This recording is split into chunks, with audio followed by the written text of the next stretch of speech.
कहानी है रामपुर गांव की, जहां के मर्द महिलाओं को हमेशा नीचा दिखाने की कोशिश में रहते। अरे अभी तक खाना नहीं आया, क्या मुझे एक और शादी करने की जरूरत है? नहीं जी नहीं, ऐसा मत करना, वरना मैं कहाँ जाऊंगी। खाना लेकर मैं अभी आई जी। गांव की पंचायत में भी फैसले हमेशा औरतों के खिलाफ ही रहते। मैं जो फैसला सुनाता हूँ वो भगवान की आज्ञा होती है। इस लड़के ने अपने मन से शादी करके अच्छा नहीं किया। लड़के को घर भेज दो और इसकी शादी इसकी जाति की किसी लड़के से करवा दो, लेकिन ये लड़की, इसे तो गांव के बाहर निकाल दो। नहीं नहीं जमींदार साहब, ये क्या बोल रहे हैं? ऐसा नहीं हो सकता।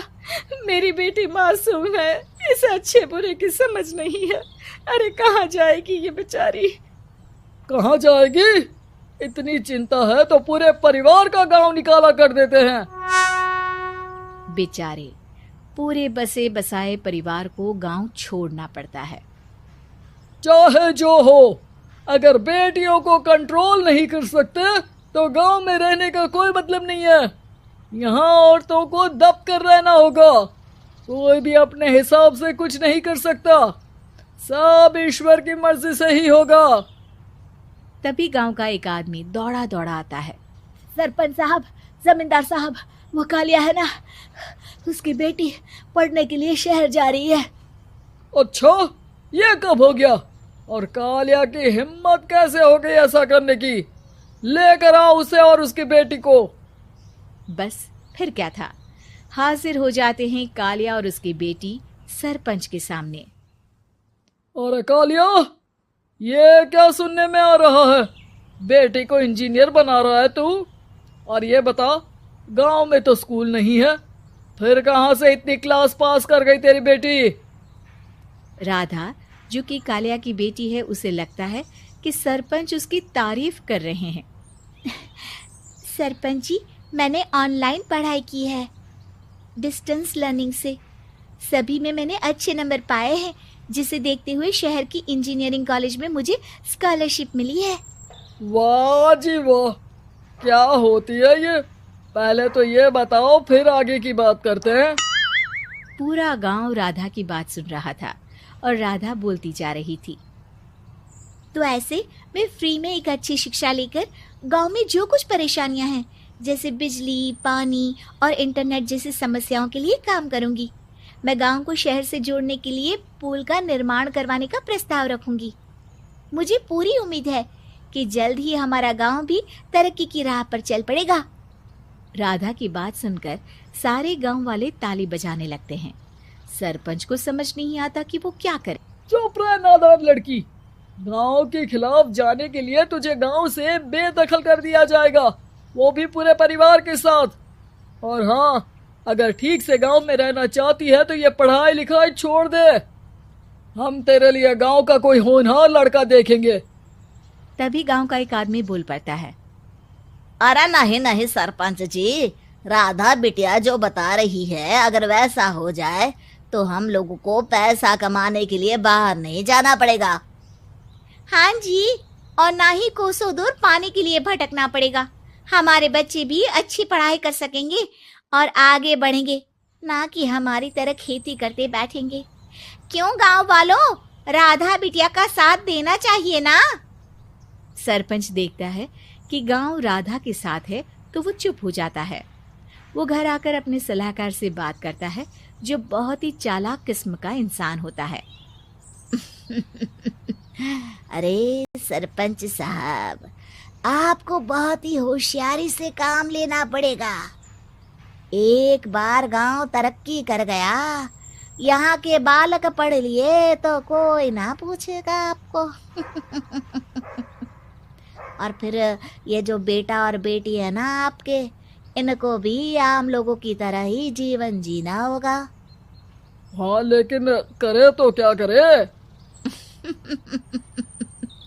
वो ना आप मुझ पर छोड़ दीजिए, बस मैं जैसा बोलूं करते जाइए। अगले रोज सुबह जब गांव वाले सोकर उठते हैं तो राधा के घर के बाहर और साथ ही वो लोग जिन्होंने राधा का सपोर्ट किया था, उनके घर के आगे लाल रंग से कल आऊंगी लिखा होता है। कल आऊंगी, यह क्या होता है? अरे यह तो खून से लिखा है, लगता है कोई भूत प्रेत या चुड़ैल का साया है। चलो सरपंच जी के पास चलते हैं। सभी सरपंच के पास जाकर उसे सारी बात बताते हैं। अरे ये तो बड़ी मुश्किल की बात है। चलो मैं एक बाबा को जानता हूँ, उन्हें बुला लेता हूँ। सरपंच बाबा को लेकर गांव के घर के बाहर जाता है। ओहो, तो ये वो चुड़ैल है जो उन लोगों को निशाना बनाते हैं जो गांव को बदलने का सपना देखते हैं। वो गांव को ऐसे ही संपन्न देखना चाहती है, वो नहीं चाहती कि कोई बाहरी यहाँ का कायाकल्प करे। क्या तुम लोगों में से किसी ने गांव को बदलने की सोच रखी है? तभी राधा की माँ रोते रोते आती है। मेरी राधा घर से गायब हो गई है। अरे कोई तो बचाओ, मेरी बच्ची कहाँ गई?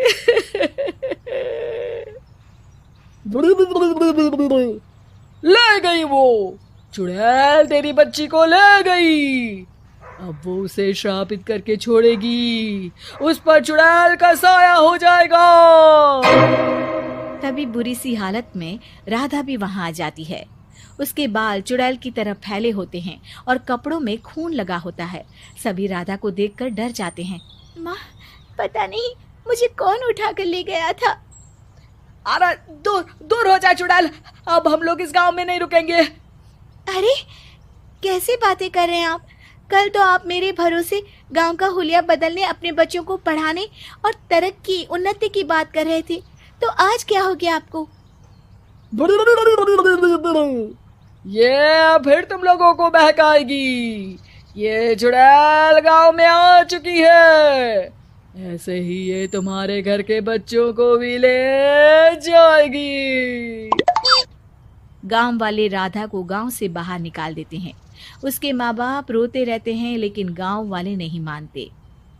मैं भी अपनी बहन के साथ गांव के बाहर रहूंगा, लेकिन वो पढ़ाई नहीं छोड़ेगी।